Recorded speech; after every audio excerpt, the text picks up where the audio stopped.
What does it mean to be human? I mean, it's a question we've all pondered, right? Right. Forever. Definitely. We're always trying to figure ourselves out. Yeah, what makes us tick? What's this whole identity thing? Is it fixed or, does it change? And what about freedom? Is that something really unique to us? Exactly. These massive questions. Yeah. Thinkers have been wrestling with them for Yeah. centuries. Absolutely. And you, our listener, have given us a really fantastic set of sources to dig into these fundamental parts of being human. Yeah, it's quite a mix. It is. We've got ancient philosophy on action, imitation, and modern science, Yeah. comparing us to animals, analyses of justice, selfhood. It's a rich collection. It really is. So, okay, the mission today. Let's dive into these sources, pull out the key stuff, to get a better handle on what being human is all about. Right. We're going to focus on identity, like who am I, what sticks with us over time. And freedom, too. Freedom, human nature, how we stack up against other species. And this really interesting idea. Can our beliefs, even the, let's say, not quite right ones, actually shape who we are? That's a fascinating thread. Okay, let's get into it. So let's start with Aristotle, his Poetics. What's really insightful, I think, is how early on he flags artistic imitation as, well, not just copying, but a core human thing to do. Right, like it's fundamental. Exactly. And he talks about different ways we do it in narration, telling a story directly, or maybe taking on a character, and then presenting characters right there in action, drama. And that link between drama and doing is key, isn't it? He mentions the Greek words, dran and pretein. Yes, that's it. Dran and Dorian, Praetine and Athenian. It's like he's saying being human is fundamentally tied to acting, to doing stuff in the world, not just existing. Wow, okay. And he goes deeper, looking at epic poetry, simple, complex, ethical, pathetic, these different types, and the structures within them, like reversals of fortune, Recognition. recognitions, scenes of suffering, the big moments. Do you think about it? These story elements reflect the messiness and, well, the emotional range of human life, right? You see yourself in those ups and downs. Exactly. We connect with that complexity. And Homer gets a special mention for creating such vivid, distinct characters, each one different. He does. Aristotle really praises Homer's skill there, making characters feel real, individual. It shows this early awareness of, like, human nature having all these facets. The little differences that make us unique. Totally. And then there's this fascinating bit about the wonderful in tragedy and epic. Aristotle points out Homer uses skillful lies. Skillful lies, what does that mean exactly? Well, things that are technically impossible but feel believable within the story. Probable impossibilities, he calls them. Better than improbable possibilities for capturing our imagination. Probable impossibilities. Not So, connecting back to our question, could that relate to false beliefs shaping who we are? A really sharp connection, yeah. If we're drawn to these, like, well-crafted fictions and stories, Yeah. maybe the stories we tell ourselves about who we are, even if they're not 100% factual. They could still powerfully shape our identity. Absolutely. It suggests these narratives, even fictional ones, resonate deeply with our hopes, fears, what we aspire to be, and become part of our internal landscape. That makes a lot of sense. Okay, let's shift gears. Mary Midgley's Beast and Man. She really pushes back against that old idea of humans being orderly islands in a sea of chaotic animals, right? She absolutely does. She brings in ethologists like Lorenz, people who actually watched animals closely. Yeah. And what they found was, well, structure, complexity. Not just instinctual chaos. Right. Think of roles, loyalty, affection, complex social lives, things we tend to claim as purely human. It's like we've viewed animals through this narrow lens, like that shepherd seeing the wolf only as a danger. Exactly that analogy. Midgley argues our whole concept of human nature might be built on a faulty contrast, projecting our own stuff onto animals. Our fears, our desires. Yeah. So she pushes for a much broader approach to understanding ourselves. Not just hard science, but observation, individual stories, psychology, literature, history, the whole picture. And she questions the idea that evolution's only goal is, like, individual happiness or just spreading genes. Yeah, she thinks that's too simplistic. It ignores how interconnected everything is. An individual animal's contentment is often linked to these species surviving. A miserable animal isn't going to thrive or reproduce well. Makes sense. And, crucially, genes don't make choices. They don't have morals. It's not like they're sitting there planning world domination. Right. So how does she define a species then, if not by one single thing? She talks about a cluster of properties, things like conceptual thought, language, culture, self-awareness, tool use. We list these all the time as human. But none of them are totally unique to us or enough on their own. Exactly. And she makes this brilliant point that we often overlook normal human affections. Hmm. Love, empathy, social bonds, maybe because we share them with other animals. But a lack of those is what we often call inhuman, That's a really interesting flip. isn't it? And she also says, look, defining humanity depends entirely on which animals you're comparing us to. Social mammals, we share a lot. Insects, not so much. The comparison matters. Good point. And this idea that humans invented loneliness, she challenges that too. Love probably came first, and other animals clearly experience forms of it. What about chimpanzees? Their intelligence seems potentially greater than we see. There's definitely debate there. Some theories suggest they might even be a bit degenerate in some ways compared to ancestors, maybe because life got easier. Hmm. But then you have experiments like teaching chimps sign language, Amslin. It suggests maybe that great leap for our ancestors wasn't massive biologically. Perhaps better vocal control plus a really strong need or motivation to talk. Like that story of Bruno the chimp learning sign language. He only really got into it when he felt threatened. Exactly. It shows how powerful that intensity of motivation can be. Maybe our language ability wasn't just biology, but also social pressure, the need to connect and cooperate driving it forward. Fascinating. Okay, let's move to Martha Nussbaum and Frontiers of Justice. She looks at that traditional social contract idea. Justice starts with free, equal, and independent folks. Rawls, Locke, Kant. That's the starting point, yeah. And Kant's view was basically, pursue your happiness, just don't mess with anyone else's freedom to do the same. That's a neat summary, yes. But Nussbaum points out the problems, especially with theories relying on rough equality of power, like Hume argued. Right, because if you're not roughly equal. Then you get excluded. Historically, people with disabilities, women, they were deemed unequal. And the theory could even justify dominating them.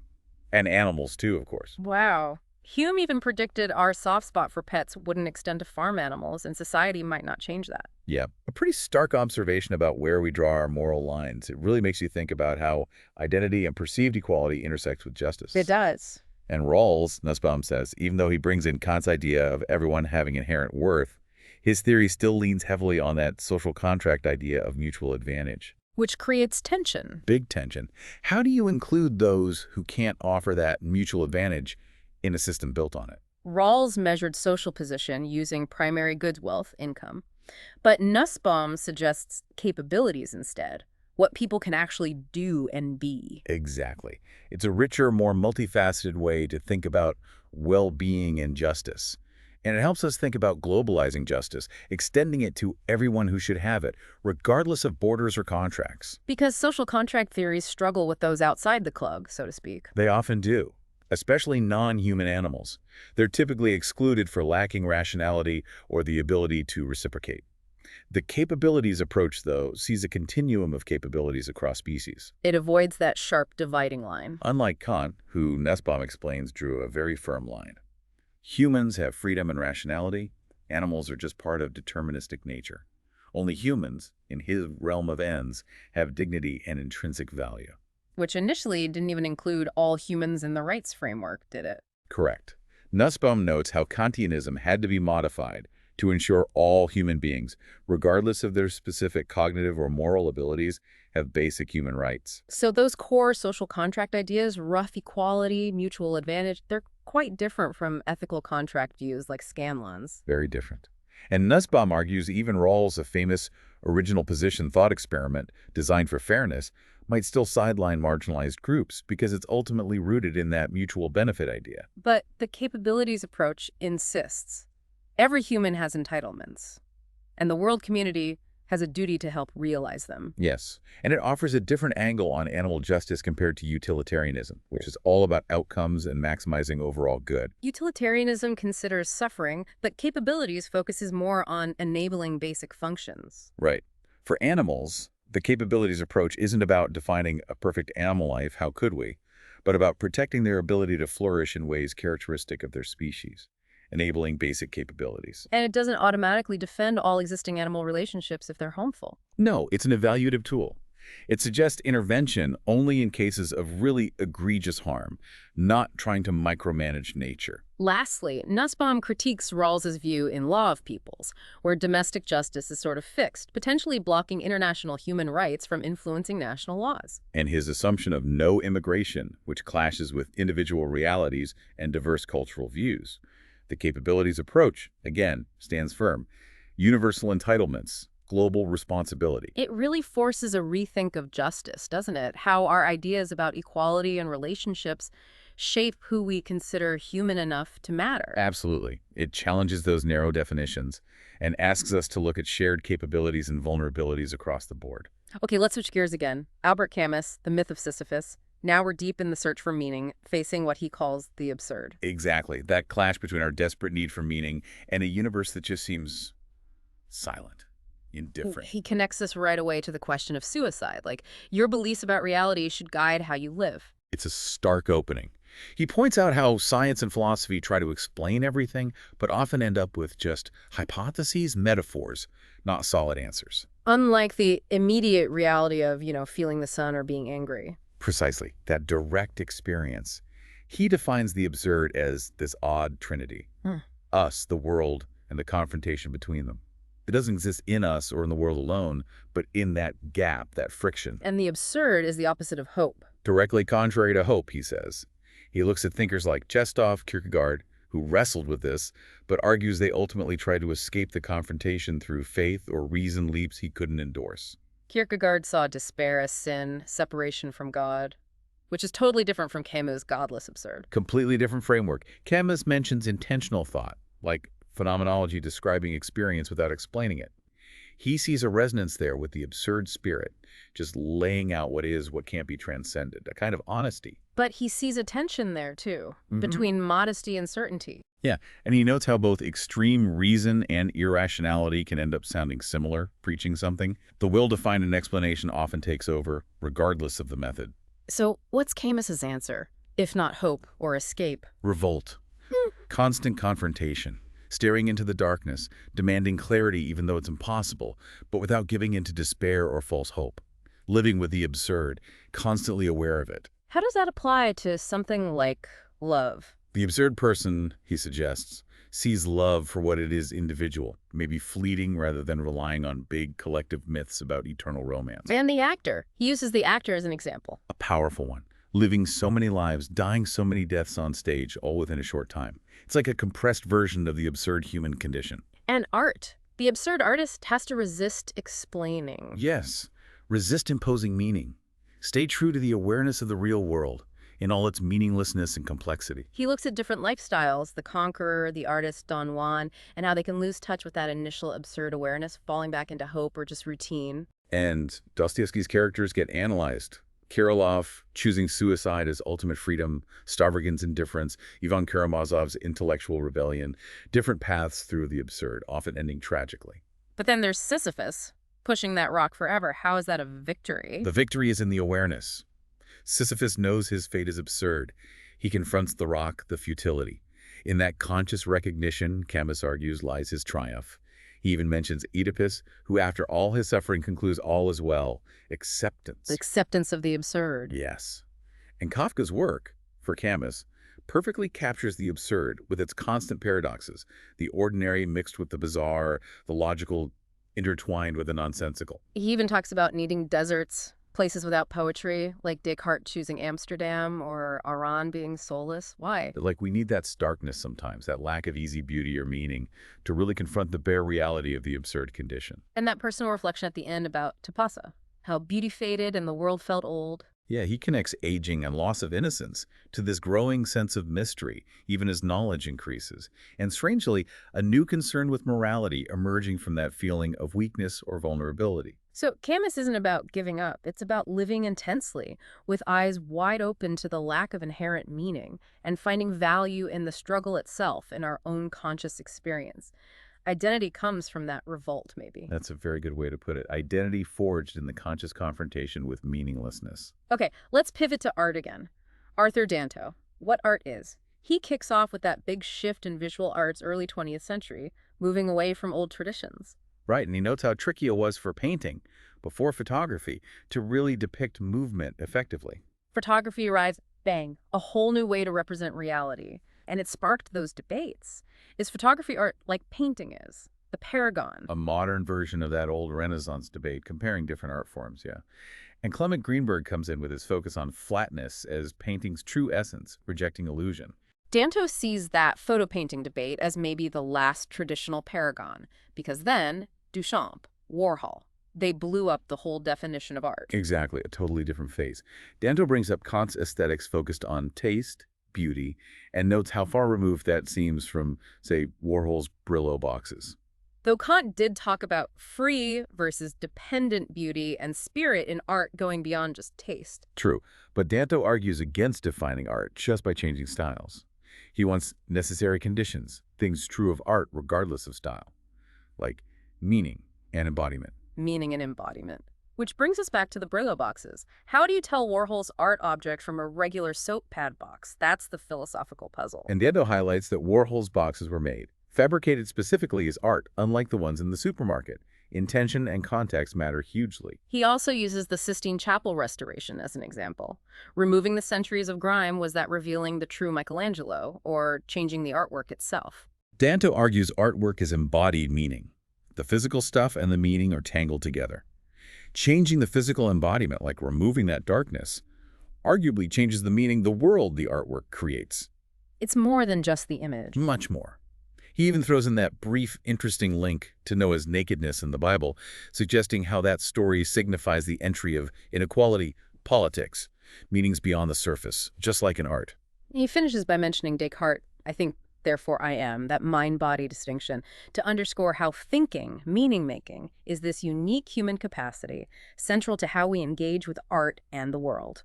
So Danto's take seems to be that art isn't just about beauty. It's fundamentally about how we humans create and interpret meaning, embodying it in physical forms. That capacity is part of being human. Makes sense.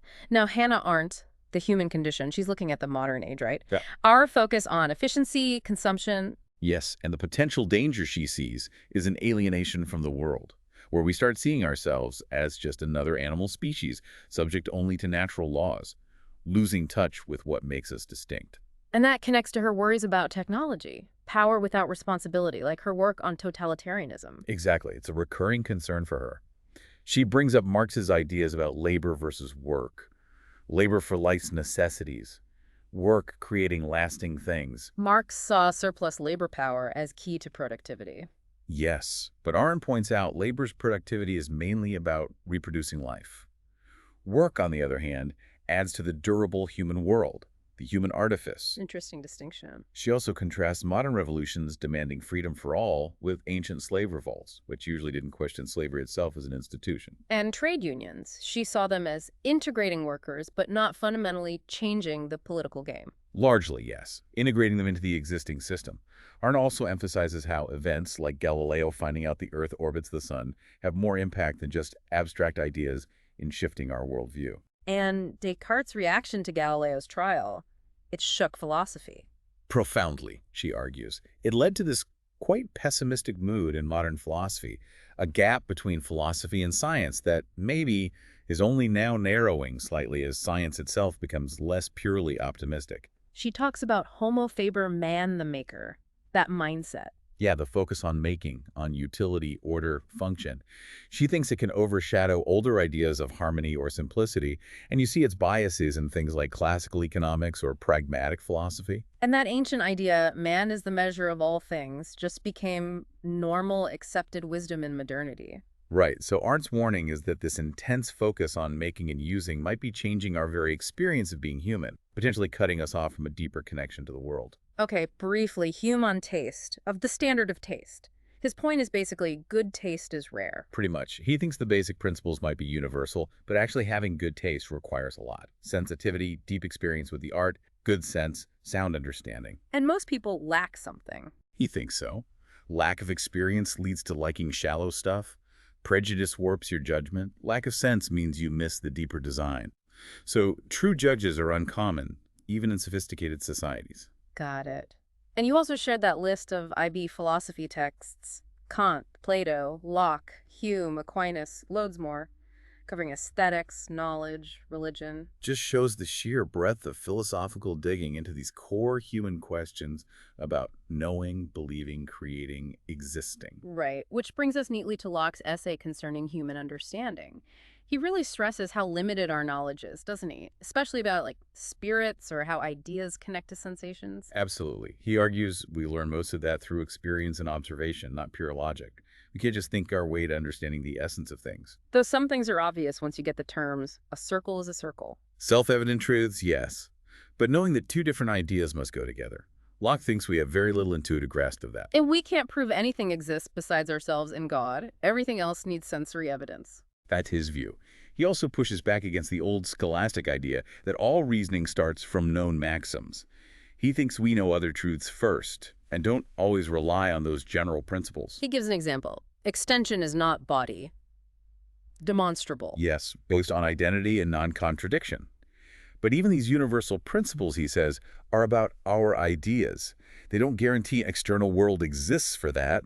You need your senses. So don't be too confident about figuring out the deep inner nature of things. Focus on morality instead. That's his advice. Morality is the proper study for humans. He distinguishes knowledge, certainty, intuition, from belief or faith, persuasive arguments, but no absolute certainty. And we judge probability based on Two things: how well it fits our own experience and knowledge, and how reliable the testimony of others is. And he warns, really scrutinize that testimony. don't just believe something because lots of people do. Definitely not. That's a common mistake. He also slams enthusiasm, relying on supposed personal revelations without reasoning. Unreliable. Reason is natural revelation. Actual revelation is supernatural. Use both, but be careful about wishful thinking. That sums it up well. Locke really emphasizes empirical grounding, rational assessment, and acknowledging the limits of what we can truly know for certain. Okay, last section. Self. No self. This collection digs into consciousness, the self. Big, tricky topics. It starts with this debate about consciousness being aware of itself, reflexivity. Yeah, is our awareness inherently self-aware? And if so, what does that tell us about subjectivity, about being a self? The book explores whether we should even be trying to find a metaphysical self, or just focus on describing our actual experience. Some contributors doubt that reflexivity, but others, like Kruger argues self-awareness is key to the feeling of experience. He critiques Zahavi's ecological view that the self is basic to consciousness and looks at narrative identity. He thinks stories shape us, sure, but don't fully explain what persists as me. He leans towards a minimal self, found in experience itself. Then al-Bahari offers a no-self view. The self is an illusion. Yes, she posits this fundamental witness consciousness, pure, unbounded awareness. The illusion of self, she argues, comes when we mentally draw a boundary around it, creating a personalized I versus not I. So the I is like a frame we impose. Yeah, it's the idea. Then there's reflexive reductionism. Mm. Consciousness is just the stream of self-aware moments, no underlying continuous subject. The feeling of continuity is the illusion. What about the Buddhist no-self idea, a not man? The book notes the bundle theory, where just a collection of fleeting metaphysical events has support in Buddhism, but it's not the only Buddhist view. Mackenzie offers a middle way, separating subjectivity, having experiences, from a fixed self, using ideas from Yogacara Buddhism and enactivism. Yogacara sees consciousness as intentional, phenomenal, and reflexive. Experiences are aware of themselves. Exactly. And Husserl's phenomenology, which influences some thinkers here, sees memory as reliving past experiences, which also fits with consciousness being reflexive. But the Buddhist point is, self-awareness doesn't mean an enduring self. Consciousness itself is the subject, maybe moment by moment. That's a key clarification. Sartre also had a non-nigological view. The ego, the I, isn't the foundation. It's something consciousness thinks about. Contrasting with Zahavi's minimal self as a pre-reflective sense of mindness. Right, that immediate feeling that my experiences are mine. Then you have Vedanta, distinguishing unchanging consciousness from changing experiences. Advaita Vedanta talks about the ego sense, akara, as misidentifying with the not-self, adhyusa. The path is de-identification, de-superimposition, to realize the true nature, Atman. But is that Atman itself a self? Ambiguous. The book notes that ambiguity. Mackenzie's enactivism offers another angle, self as emerging from self-organizing processes, interacting with the world a virtual self, not a substance like Descartes thought. And that phrase self-awareness of awareness It might just mean all awareness includes awareness of itself, Yeah. not a separate layer. Potentially just shorthand, yeah. The book ends posing that ultimate question. Can the subject ever truly know itself as it is? Highlighting the deep philosophical challenge in understanding our own consciousness. Wow. Okay. So, wrapping up this incredible deep dive, we've covered so much ground.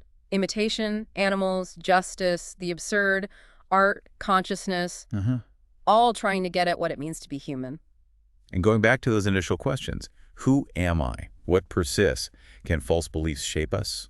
Well, the answers seem complicated. Identity looks like this mix of actions, feelings, stories, maybe even helpful illusions. What lasts over time?